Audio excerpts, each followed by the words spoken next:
Muy bien. Ok, entonces estamos empezando.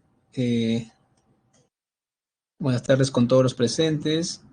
Esta es nuestra primera clase ya, hablando ya centrándonos en el tema de la narrativa, porque vamos a estudiar en la segunda parte del curso, estamos empezando hoy día la segunda parte del curso, dos novelas, una correspondiente al indigenismo peruano, un clásico de nuestras letras, que es El mundo es ancho y ajeno, de Ciro Alegría.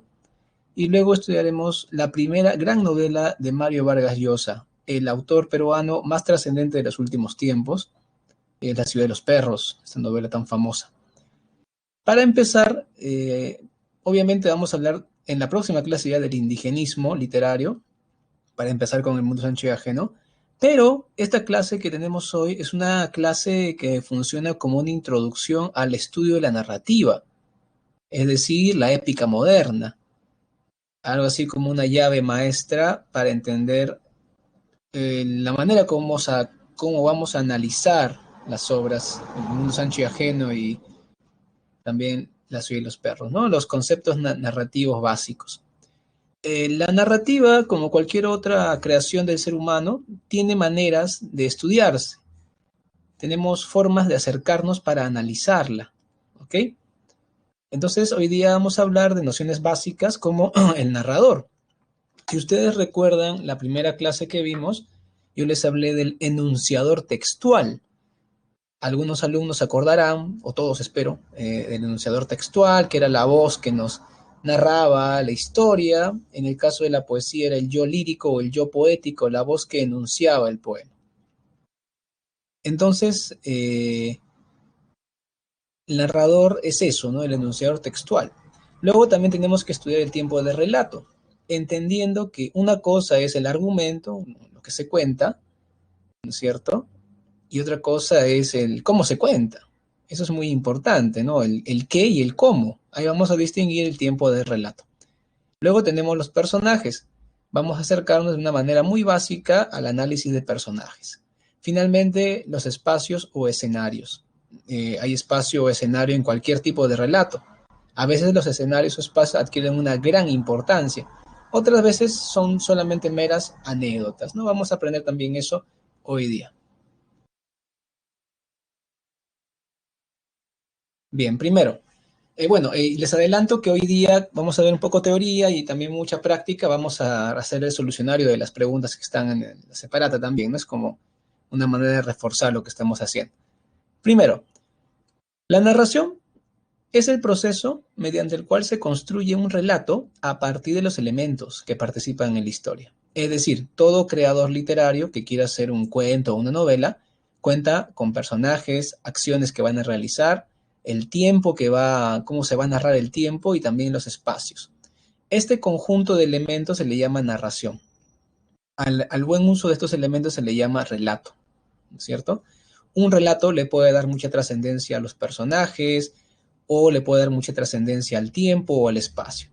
Por ejemplo, las novelas de Vargas Llosa, las clásicas, como La ciudad de los perros, La casa verde o Conversación en la catedral, le dan una gran importancia al manejo del tiempo, mezclando, alterando la cronología normal.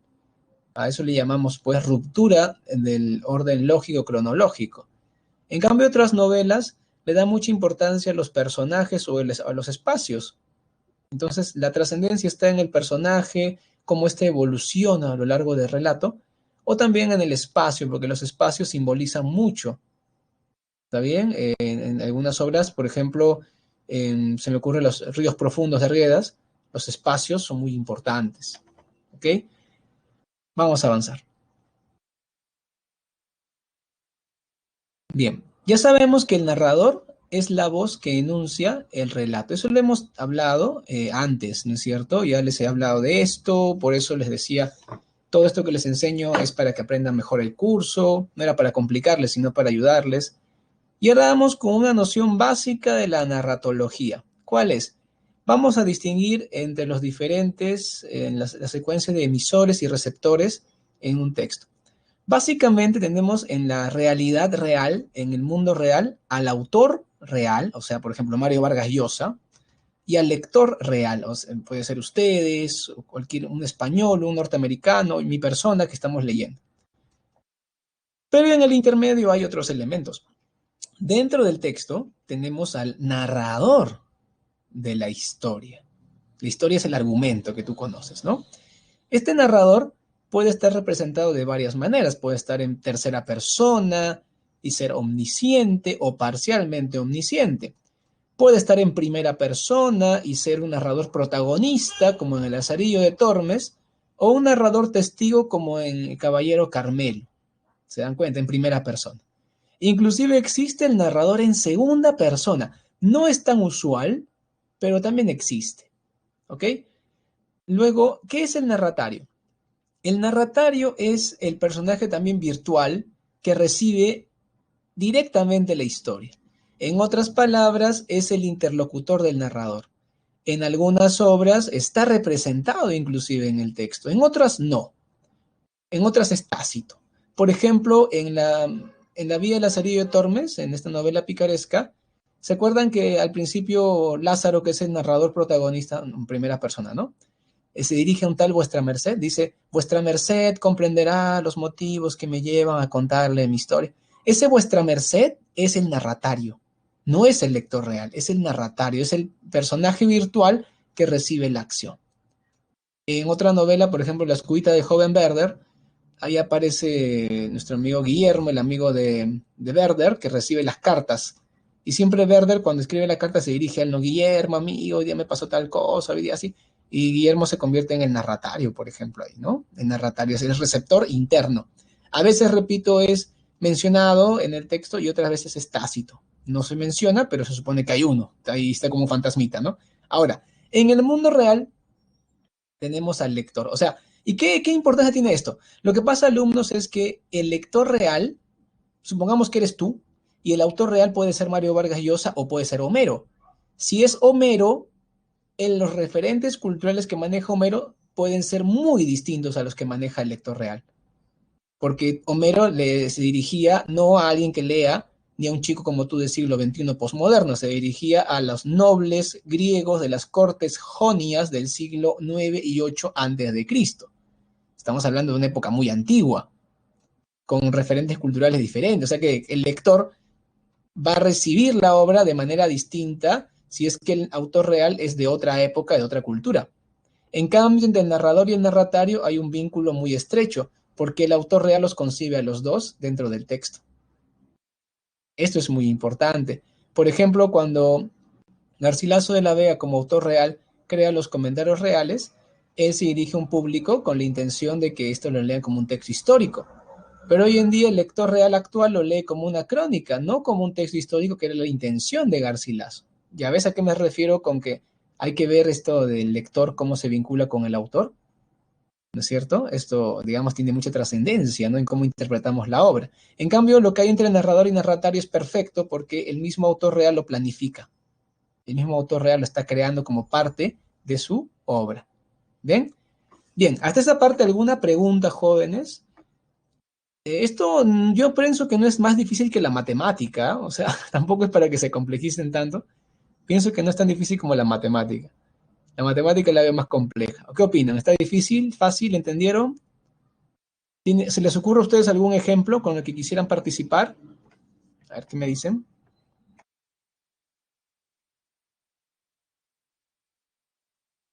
Uy, se quedaron calladitos. Eso quiere decir que no han entendido. Me estoy preocupando. Ajá. A ver, ya me lo confirma. Ah, está procesando, dice Andrea. Ah, el narrador omnisciente, dice Fernando. El narrador omnisciente de Fernando es un tipo de narrador. Vamos a estudiar también eso, ¿no? Hay varios tipos de narradores. Hay narrador omnisciente, parcialmente omnisciente, en segunda persona, en primera persona protagonista, en primera persona testigo. Es decir, el narrador omnisciente es un tipo de narrador. Lo que no debemos hacer, y yo les dije eso desde el principio de clases, ¿ah? No debemos confundir al autor real con el narrador. Ese es un error. Siempre el autor real va a crear un narrador para su historia. Por ejemplo, Mario Vargas Llosa puede escribir un cuento donde el narrador sea una chica de 15 años que se maquilla para una cita y ella te cuenta en primera persona como protagonista su historia. No vas a decirme, Mario Vargas Llosa se cree mujer de 15 años, es un señor de más de 80. La diferencia, ¿no? Espero que les quede claro con esto. Bien, avanzamos. Bueno, acá tipos de narradores, ¿no? Para profundizar en las preocupaciones de Fernando. ¿Cómo diferenciamos al narrador del narratario? Muy fácil. El narrador es quien te cuenta la historia y el narratario es a quien se dirige dentro del texto. Nada más. Repito, el narrador es quien te cuenta la historia y el narratario es a quien él se dirige dentro del texto. Repito, puede ser explícito el narratario o tácito.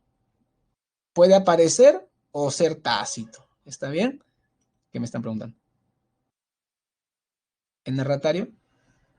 No, el narratario es como una especie de oyente, ¿no? Que el narrador a veces puede mencionar o a veces no, depende, ¿no? Depende de la historia.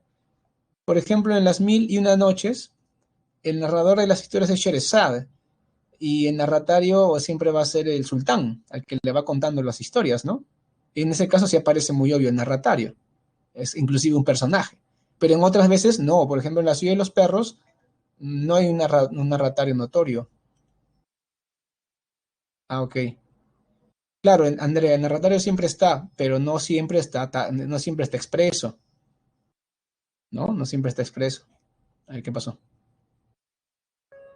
Ok, sigamos. Bien, tipos de narradores. Como ven, el narrador omnisciente es un narrador que está fuera de la historia, normalmente está en tercera persona, es el narrador típico del siglo XIX, es decir, las novelas clásicas del realismo y romanticismo. Este narrador omnisciente es un narrador que todo lo ve, todo lo sabe, es como la voz de Dios, ¿no? O sea, todo, hasta se mete en la mente de los personajes y todo. En cambio, dentro de la historia, cuando un narrador está dentro de la historia, puede ser un narrador en primera persona, que es lo normal, puede ser un narrador en primera persona protagonista, repito, como en el Lazarillo de Tormes, donde Lázaro es el protagonista de los hechos, o un narrador testigo que está en primera, pero no es protagonista, sino que él te cuenta lo que otros hacen, como en El Caballero Carmelo, que vimos la clase pasada. En ese narrador es un niño de 9 años que es testigo de los hechos que suceden, ¿no? Él es un narrador en primera persona testigo. Ambos narradores en primera están dentro de la historia. Entonces ellos no pueden meterse en la mente de los personajes que la acompañan, ¿no? Ellos pueden ver lo que hacen los demás, pero no estar en su mente. ¿Ok? Espero que me estén entendiendo. Sigamos. Bien, sobre el tiempo de relato, lo normal es que una historia empiece en el principio y termine en el final. Eso es lo normal.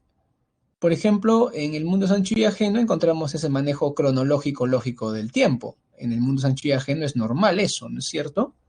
A ver qué me están preguntando. El omnisciente, Andrea, el omnisciente puede aparecer también hoy día, ¿no? Es un narrador clásico, pero es el narrador predominante en obras del siglo XIX, es decir, en el romanticismo y el realismo, ¿no? Es muy obvio, es muy común encontrar este narrador. También en el regionalismo hispanoamericano encontramos este narrador. Por ejemplo, en El Mundo Sancho y Ajeno, que es indigenismo, parte del regionalismo hispanoamericano, este es el narrador, ¿no? Narrador omnisciente. Es un narrador clásico, digamos. Bien, sigamos con el tiempo. El tiempo entonces puede ser de dos maneras. Puede ser clásico, es decir, lineal cronológico, empezamos por el principio, terminan por el final. Por ejemplo, en El Mundo Sancho y Ajeno se ve ese tiempo. Pero también hay otro manejo del tiempo, el manejo rompiendo esta linealidad. Si yo rompo esta linealidad, puedo irme al pasado, ¿no? Como en La Ciudad de los Perros, los que están leyendo La Ciudad de los Perros van a entender esto perfectamente. Por ejemplo, estoy hablándote de quinto año del Colegio Leoncio Prado, los alumnos del Círculo, o la historia del esclavo con Alberto Fernández, el poeta, y de pronto en un episodio veo la niñez de Alberto Fernández, o la niñez de Ricardo Arana, del esclavo, o la niñez de un personaje incógnito que luego me entero que es el jaguar, ¿no? Eso sería un vistazo al pasado, se le llama flashback o tal vez analepsis, ¿no? Es un término técnico, no tienen que memorizarlo, ¿ah? Flashback es un vistazo al pasado o analepsis, ¿no? Una mirada al pasado. Y luego vuelvo al presente, ¿no? A la historia principal, digamos. Lo contrario, cuando anticipo acciones, cuando me voy al futuro, se le llama prolepsis, No es muy común, ¿ah? No es, lo más normal es que lo normal es que vayas retrocediendo en ciertos episodios para ver capítulos que expliquen el presente, ¿no? Por ejemplo, en La ciudad de los perros, tú te preguntas por qué el esclavo es tan tímido, por qué tiene tan baja autoestima, y te enteras que tuvo un papá violento, agresivo, que fue muy engreído de niño. Tú te preguntas por qué Alberto Fernández es tan astuto, tan inteligente, o por qué ingresó al colegio militar siendo un chico de clase alta. Y viendo su historia de adolescente y niñez, te enteras, ya por ese motivo entró, ¿no? O sea que esos flashbacks o miradas al pasado, rupturas cronológicas, lógicas del tiempo, te ayudan a entender mejor al personaje, ¿no? Hay otro tipo donde inicia y acaba del mismo modo, o sea, empieza la historia en un momento y luego vuelve a ese punto. Eso lo encontramos en la serie de Tormes, por ejemplo, ¿no? Cuando empieza la historia de Lázaro, cuando es un hombre grande, maduro, te empieza a contar su vida desde niño y termina en el mismo punto de donde empezó. Eso lo vemos en la serie de Tormes, ¿no? Un tiempo cíclico, digamos. Vuelve al punto de inicio. Es el tiempo, ¿no? Es el tiempo real y objetivo de la realidad narrada. Es decir, el del relato, del relato. La historia siempre va a ser ordenada, de la A a la Z, pero el relato lo podemos ordenar de esa manera o de otras maneras, ¿no? Como al escritor, como al creador le parezca conveniente. Solamente los que han leído La ciudad de los perros entenderán perfectamente eso. Los que no han leído todavía están diciendo, no entiendo muy bien. Ya sabes, debiste leer La ciudad de los perros hace tiempo, yo te dije. A ver, en cambio, en El mundo Sancho y ajeno se ve un tiempo cronológico, no hay esta ruptura. Se ve del principio hasta el final. A ver, ¿quiénes han leído ya todo el mundo Sancho y ajeno? A ver, estoy preguntando, ¿leyeron completo El mundo Sancho y ajeno? ¿Ya comprobaron que es una historia cronológica? A ver qué dice acá. Javier Quito es muy sincero. Lo siento, Javier Quito. Matemática es más fácil. Bueno, para ti será, ¿no? Porque, a ver, ¿quién ha leído? Ajá, veo que hay un pequeño porcentaje que ha leído ya completo. Bueno, ¿y quién ha leído ya La ciudad de los perros? Completo o está leyéndola, no importa, el que está leyendo, la que está leyendo La ciudad de los perros, porque en estas novelas se ve más estas posibilidades, ¿no? Bueno, hay buen porcentaje que está leyendo. Entonces, como vemos, hay bastantes alumnos que están leyendo. Está muy bien.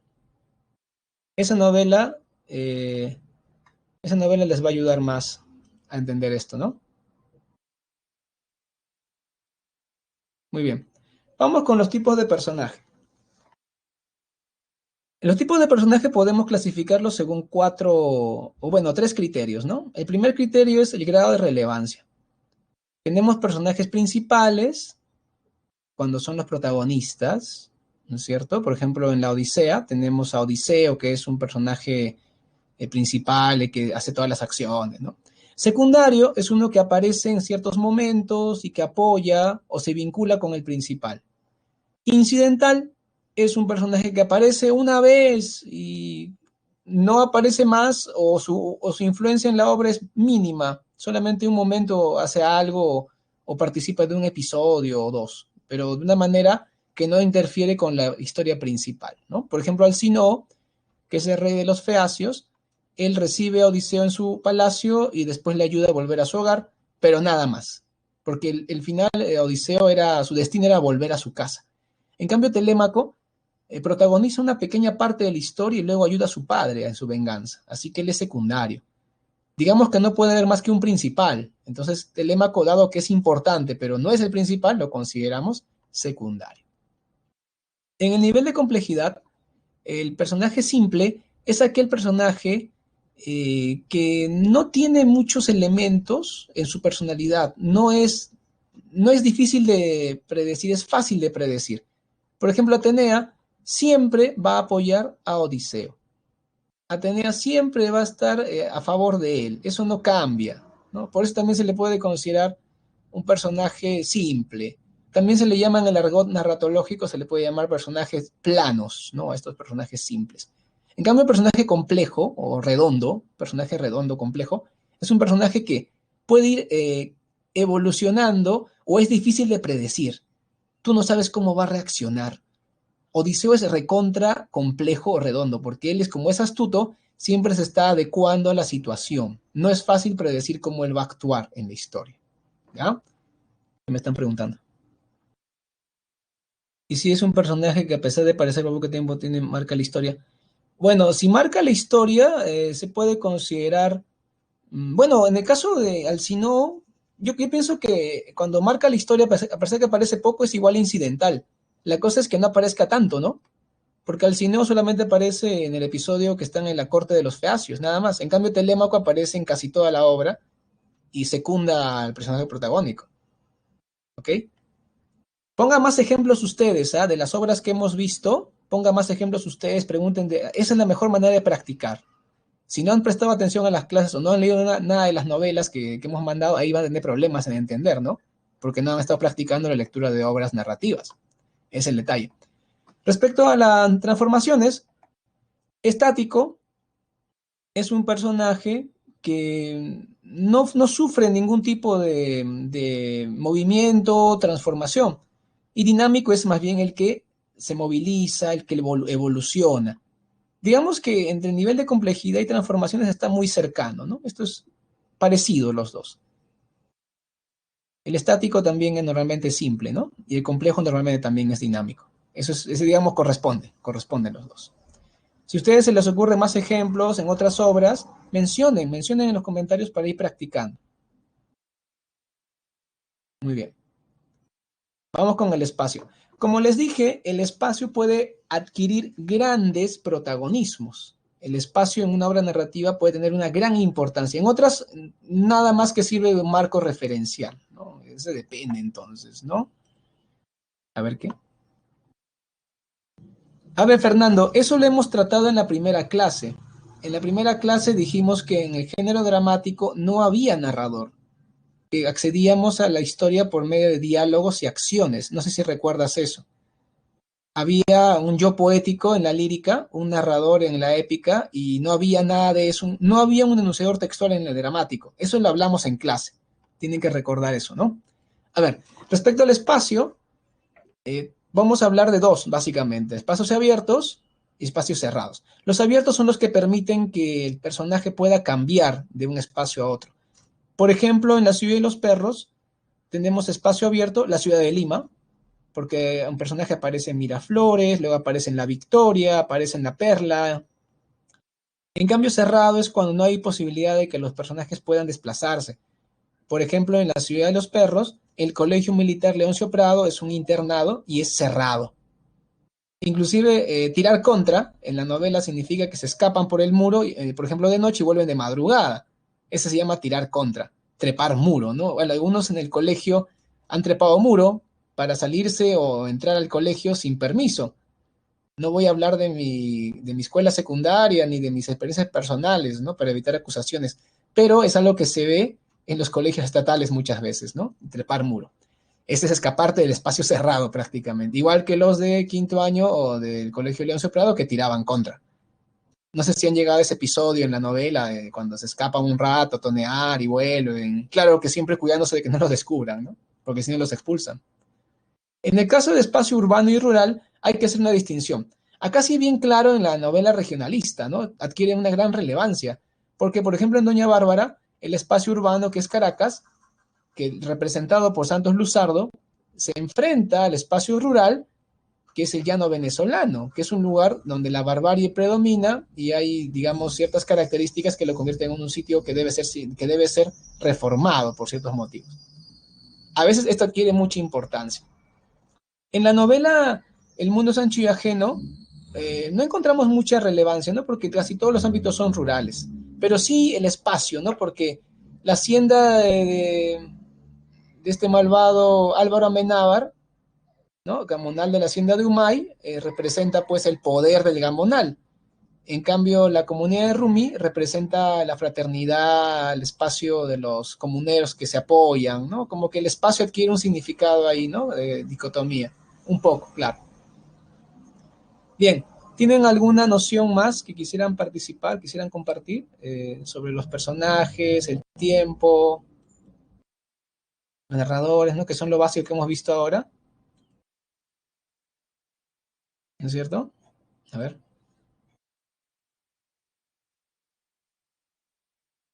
Higuíñez. A ver, explícate, Javier Quito, por favor, para que danos exactamente tu pregunta completa.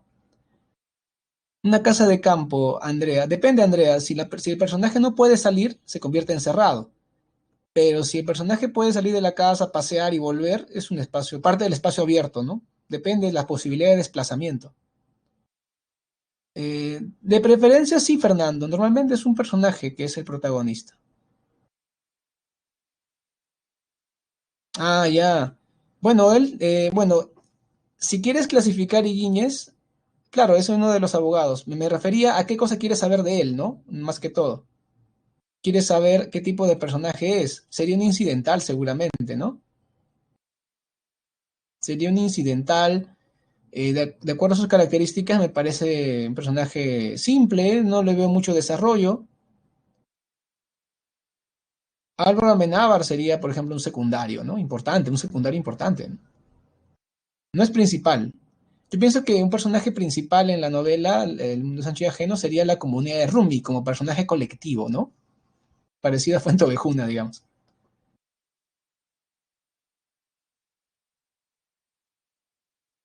Si alguna pregunta más, a ver, antes de empezar a revisar las preguntas como manera de practicar, sí, por favor.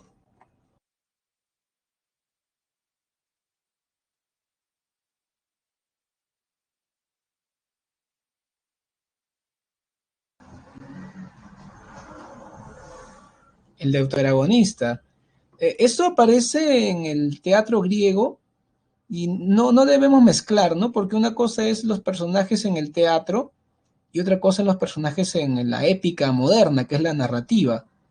No complejices, ¿no? Porque no sería correcto mezclar. Estamos acá en narrativa y lo que me menciona es una categoría del género dramático, del teatro. Claro, sería un tipo de secundario, ¿no? Si es que lo queremos adaptar a la narrativa. En la obra Corazón, lo siento Javier, no me recuerdo bien esa obra. La leí hace tanto tiempo que no me acuerdo ya el argumento bien. No te podría ayudar con esa obra. De Edmundo de Amicis, ¿no? Tienes que darme una obra que hemos estudiado en el curso, por favor, para que tus compañeros también entiendan. No se pongan exquisitos, ¿ah? Por favor, sean parte del pueblo, de la plebe literaria. Bien, si no hay más preguntas aquí, vamos a ver las preguntas que están en el material, ¿ya? Yo lo tengo acá, no lo voy a compartir porque después se cuelga este trasto, así que apelo a que ustedes tienen el material, ¿no tienen las preguntas de la semana 9? A ver. Bien, por favor, ténganlas a la vista, ¿ya? Listo. Tenemos primero un fragmento de la obra El mundo es ancho y ajeno. Ahí nos están preguntando sobre el narrador. A ver, qué interesante pregunta. Vamos a poner entonces nuestra PPT en el narrador. A ver, acá está. Acá está el narrador, ¿no? Recordemos que hay narrador en tercera persona que es omnisciente, aunque también puede ser parcialmente omnisciente. Y narrador protagonista, narrador testigo. Ok, vamos con la pregunta. Lea el siguiente fragmento de la obra El mundo es ancho y ajeno de Ciro Alegría. Luego dice a continuación, indique verdadero o falso sobre el narrador. Ya. En las faldas del cerro, los surcos son largos y anchos y huelen a bien, porque huelen a tierra. La celda no huele a tierra, huele a barro podrido, a sudor, a orines, a desgracia. El suelo está tumefacto y yerto. Ese olor lo atormenta, ¿no? A Rosendo Maki, como las hinchazones de su cuerpo. Tal vez el cuerpo de Rosendo es también como un suelo profanado. Le duele mucho, dándole un padecimiento que le oprime el pecho. Si pudiera llorar, pero no puede llorar, pues adentro se le ha secado, como a los troncos viejos, el corazón. Los troncos también tienen corazón, y mientras él resiste hay posibilidad de que retoñen y vivan. Corazón de hombre, corazón de tronco, el suyo late doliéndole. Bueno, acá primero quiero mencionar que en el espacio hay una contraposición entre el espacio del campo de cultivo como un lugar de bien, de dicha, digamos, y la celda, ¿no? Que es un lugar de desgracia, un lugar o sombrío. Aquí encontramos sobre el espacio un manejo interesante, una diferenciación. Pero la pregunta es sobre el narrador, ¿no? Entonces, el narrador tenemos la uno, 2, 3 y 4. A ver, la uno, ¿cómo lo ven ustedes? ¿Verdadero o falso? ¿Se trata de un narrador involucrado en los hechos que relata? ¿Involucrado? ¿Está dentro de la historia? Es la pregunta, ¿no?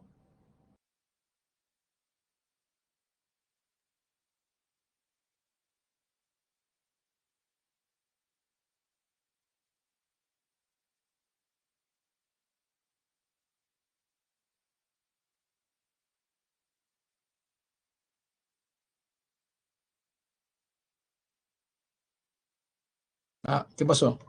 ¿Cómo que se apagó mi micro? Estoy hablando yo. Estoy esperando que me contesten.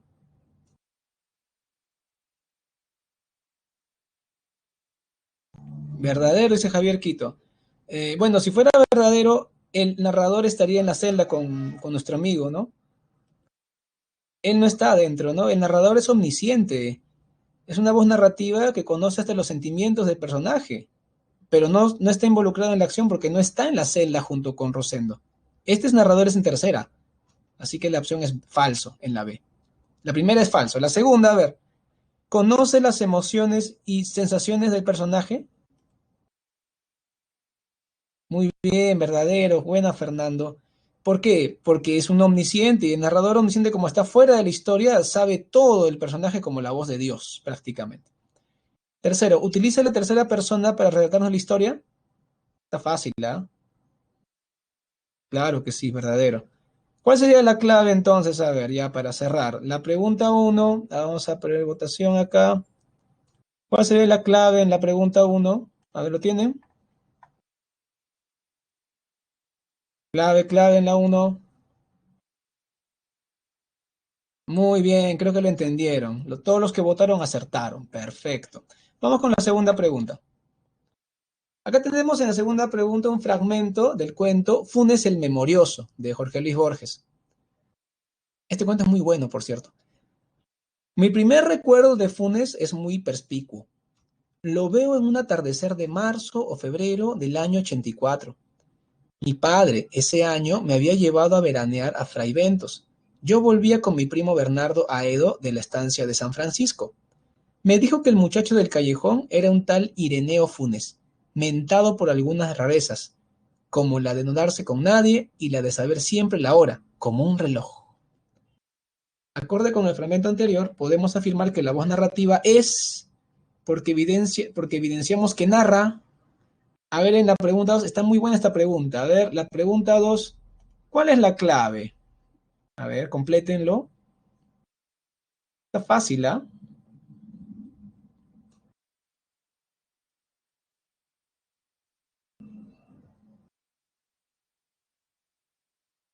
Bien.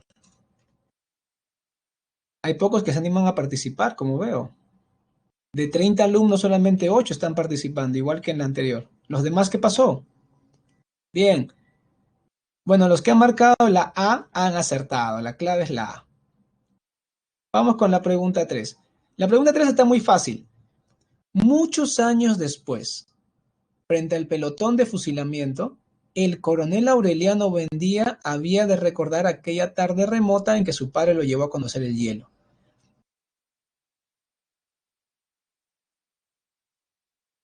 A partir del fragmento citado de la novela Cien años de soledad, señale la alternativa que contiene la afirmación correcta.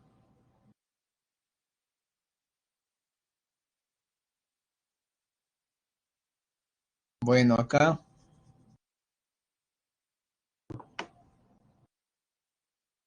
Bueno, acá lamentablemente la pregunta está mal, la respuesta. La respuesta Ah, perdón. No, sí está bien, sí te me confundí. Sí está bien la respuesta. A ver, ¿cuál es la respuesta en la 3? Está fácil, ¿ah? Ya me di cuenta cuál es. Pensé que no las había hecho bien. A ver, en la 3, ¿cuál sería? A ver. Ajá, por ahí Fernando dice que es la D. Así empieza, pues, ¿no? Ese es el inicio de la novela. Y tú después de leer eso dices, bueno, qué bacán, ¿no? ¿Por qué lo van a fusilar? ¿Quién es ese tal Aureliano? Y no te cuentan otra cosa después, te cuentan cómo se fundó Macondo, luego te cuentan de José Arcadio y Úrsula, que son los papás del coronel. No te cuentan sobre el coronel directamente, después ya te enteras y obviamente no se empieza por el principio esta novela, ¿no? Claro, la respuesta sería entonces la D. Muy bien, la D es la clave, ¿ok? No se preocupen los que no están siguiendo bien las claves, al final vamos a ponerlas todas las claves, ¿ya? Cuando terminemos, para que no se pierda mucho. Vamos con la 4. A ver, en la 4 encontramos un fragmento de Pedro Páramo, una de las novelas más famosas de la nueva narrativa hispanoamericana. En esta novela hay un uso de la ruptura lógica, cronológica de relato, mucho se hace esta ruptura. Es una novela con mucha ruptura lógica cronológica. Era la hora en que los niños juegan en las calles de todos los pueblos, llenando con sus gritos la tarde, cuando aún las paredes negras reflejan la luz amarilla del sol. Al menos eso había visto en Sayula, todavía ayer a esta misma hora. Y había visto también el vuelo de las palomas rompiendo el aire quieto, sacudiendo sus alas como si desprendieran del día. Volaban y caían sobre los tejados, mientras los gritos de los niños revoloteaban y parecían teñirse de azul en el cielo del atardecer. Ahora estaba aquí, en este pueblo sin ruidos. Oía caer mis pisadas sobre las piedras redondas con que estaban empedradas las calles. Bueno, acá estamos viendo cómo es que Juan Preciado, el protagonista de la novela Pedro Páramo, llega al pueblo de Comala. Y él está comparando, dice, ayer a esta hora estaba en un pueblo donde había niños, un atardecer. Ahora que he llegado a Comala, no escucho ningún ruido y solamente se escuchan mis pisadas que pisan el suelo empedrado del pueblo. Y bueno, te comento que Comala era un pueblo fantasma, ¿no? Y nuestro amigo Juan Preciado recién se va a enterar después de llegar. Él pensaba que era un pueblo normal, con gente viviendo, ¿no?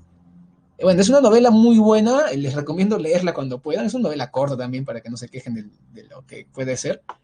A ver, a partir del fragmento citado de Pedro Páramo, es correcto afirmar que la ruptura temporal se evidencia cuando el narrador, a ver, en la pregunta 4, vamos, ¿cuál es la clave en la 4? Vamos ahí. 4 jóvenes.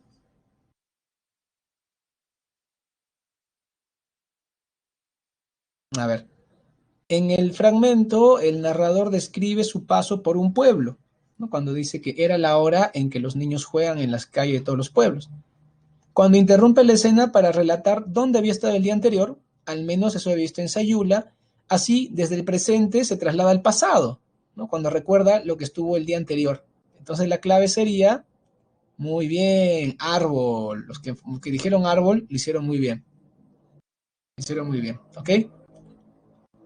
Ya está, vamos con las 5. Bueno, en las 5 tenemos un fragmento de Doña Bárbara. Tendría unos 15 años. Y aunque la comida escasa, el agua mala, el desaliño y la rostiquez le marchitaban la juventud, bajo aquella miseria de mugre y greñas hirsutas se adivinaba un rostro de facciones perfectas. Llegados junto a la chacra, Santos la hizo inclinarse y tomando el agua en el hueco de las manos, comenzó a lavarle los brazos y luego la cara, como hay que hacer con los niños, mientras le decía, aprende y cógele cariño al agua, que te hará parecer más bonita todavía. Las manos se lavaron el rostro, las manos le lavaron el rostro y las palabras le despertaron el alma dormida. Advierte que las cosas han cambiado de repente. Bueno, esta es una escena de cuando Santos Luzardo se encuentra con Marisela y la empieza a civilizar, porque ella vivía en un estado de semisalvaje, digamos.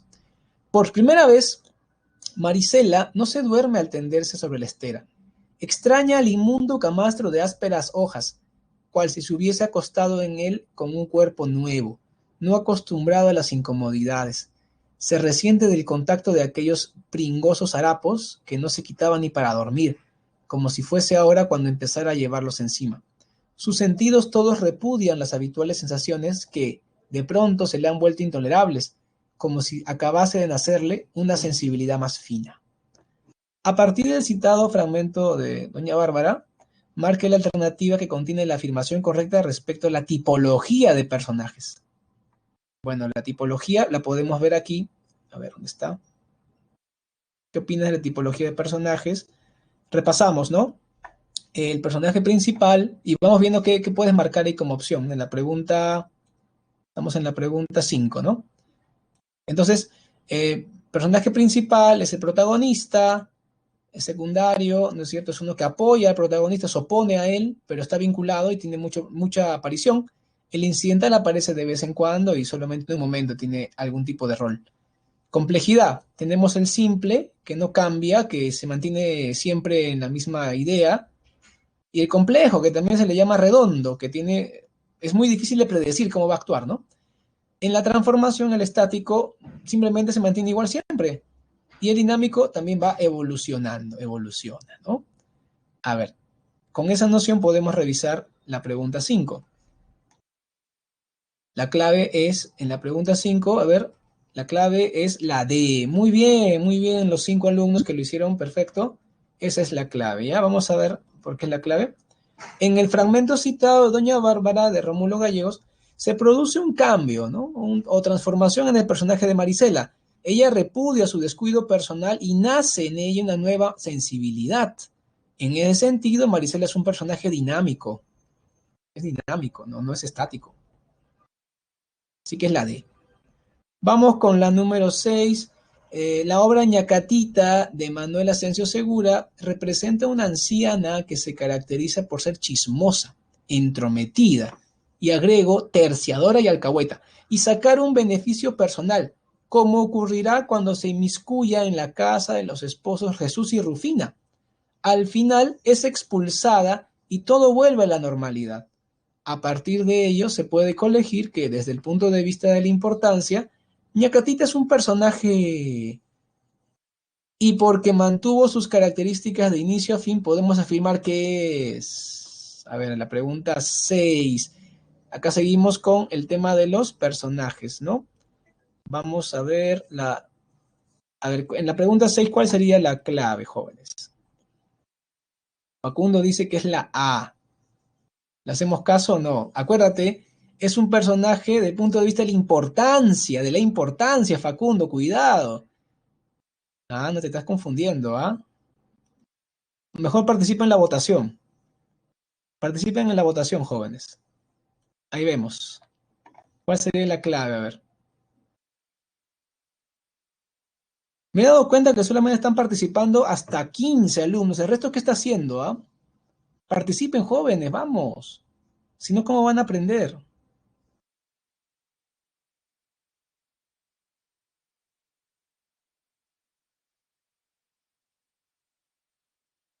Bien, ya pasó mucho rato. Y efectivamente la clave es la C. La mayoría acertó. Muy bien. Ñacatita es el personaje principal de la comedia que lleva su nombre. Desde el inicio hasta el final se caracteriza por ser entrometida, hipócrita y buscar aprovecharse de los demás. Es un mismo comportamiento todo el tiempo, así que es estático. Es un personaje principal y estático. Vamos con la C. A ver, me están siguiendo, ¿no?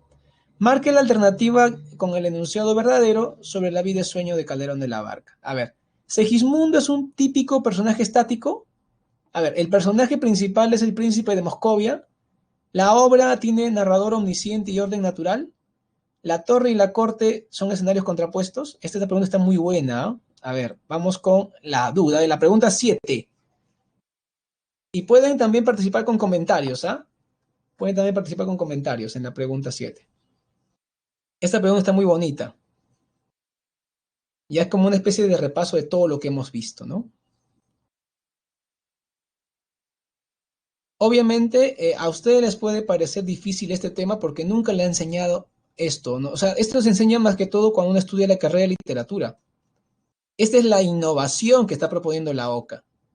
Si les parece difícil es porque nunca les han enseñado así estos temas. Obviamente cuentan conmigo ahora para las preguntas y también en el multichat con los profesores encargados. Así que aprovechen ese apoyo. Yo les recomiendo tratar de practicar con las obras que han leído, sobre todo obras que estén en el prospecto que hemos visto este ciclo, y le preguntan a los profesores de multichat, ¿no? Sobre sus apreciaciones de ustedes. Bien, ¿cuál sería la clave? A ver, Segismundo aparece encerrado en la torre. que es un espacio cerrado por antonomasia, mientras que puede moverse libremente en los espacios de la corte, que sería un espacio abierto para él. Por lo tanto, ambos escenarios contrapuestos en la obra, ¿no? O sea, la pregunta 7, sí, es la D, como acertó la mayoría de alumnos que participó. Vamos con la pregunta 8, que es la última. Durante la primera, acá, espera un momento, este es de espacio, ¿no? Pregunta sobre espacios. Acá está. A ver, la última pregunta. Durante la primera parte de la novela Doña Bárbara de Rómulo Gallegos, se establece una relación entre Altamira y el miedo. Ambas haciendas se ubican en como es el llano venezolano. A ver, vamos con la pregunta 8. Quiero ver la votación. La pregunta 8 que vamos a marcar. A ver, Andrea me dice que en la 7, ¿por qué no podría ser la C? Déjame ver.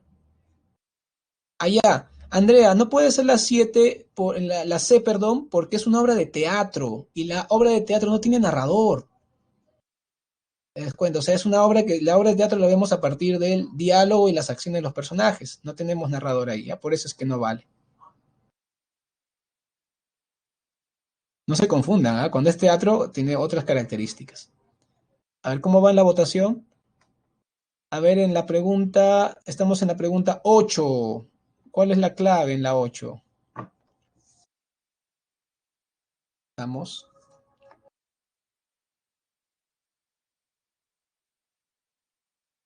¿Alguien más va a votar? A ver, siguen los mismos 10 chicos, 15 chicos nomás participan. ¿El resto qué pasó? ¿Se han dormido? Tienen que participar todos.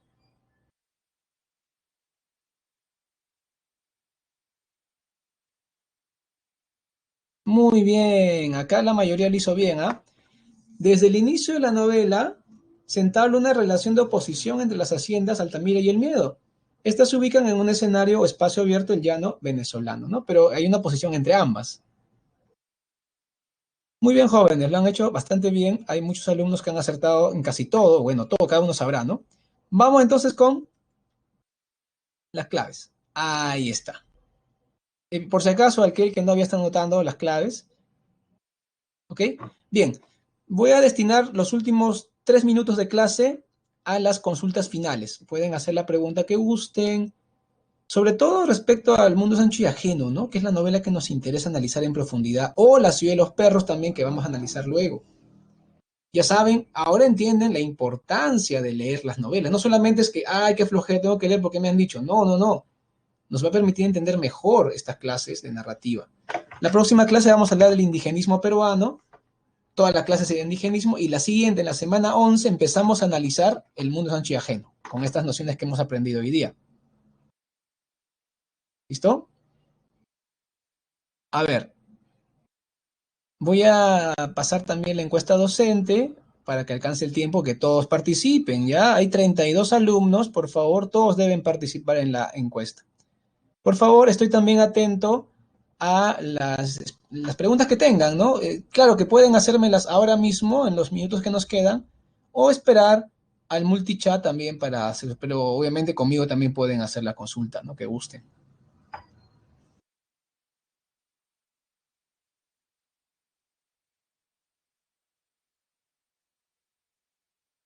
¿Alguna pregunta, jóvenes?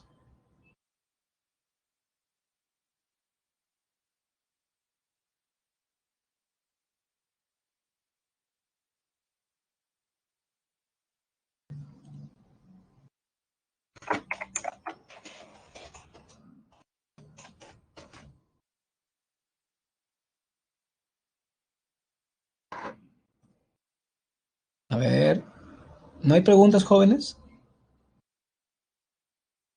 ¿Cómo va la votación? A ver, falta que voten unos 10 alumnos, por favor, alumnos, todos voten. Ya, a ver aquí.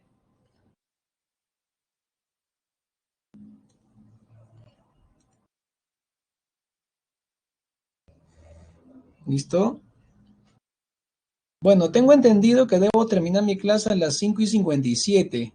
No estoy seguro si es así, o si no, espero a terminar con ustedes alguna pregunta que me hagan. Por favor, la tutora me puede verificar eso.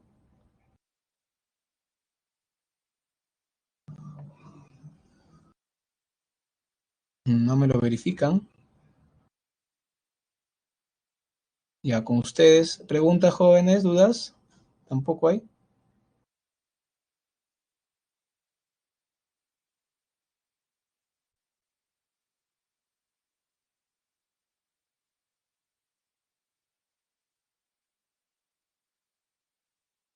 Bien, no me confirman. Pero yo recuerdo que tengo que terminar antes porque entra otro profesor, si no me equivoco. ¿O no es así? ¿Quién va a entrar, jóvenes? ¿Qué curso tienen ahorita? Ajá, álgebra. Bueno, me suena complicado. Mejor los dejo para que tenga tiempo el profesor de entrar. Debe ser, ¿no? Supongo que es lo correcto. Bien, no hay preguntas entonces. Veo que la clase ha estado bastante fuerte. Ah, ok. Me están preguntando algo. Ya. Listo, entonces, ya listo. Entonces me voy retirando para que no haya atrasos en el inicio de la otra clase. ¿Ok? La próxima clase hacemos indigenismo peruano. Si tienen alguna pregunta, por favor, en el multichat se apoyan con los profesores. Hagan las preguntas al profesor de multichat, pero con obras que hemos visto en el curso.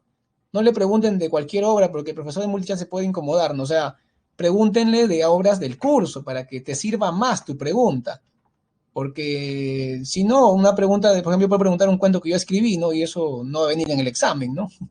Así que con ese consejo, por favor, le hacen la pregunta. Bien, yo me procedo a retirar. Muchas gracias por su atención. Espero que la clase les haya gustado.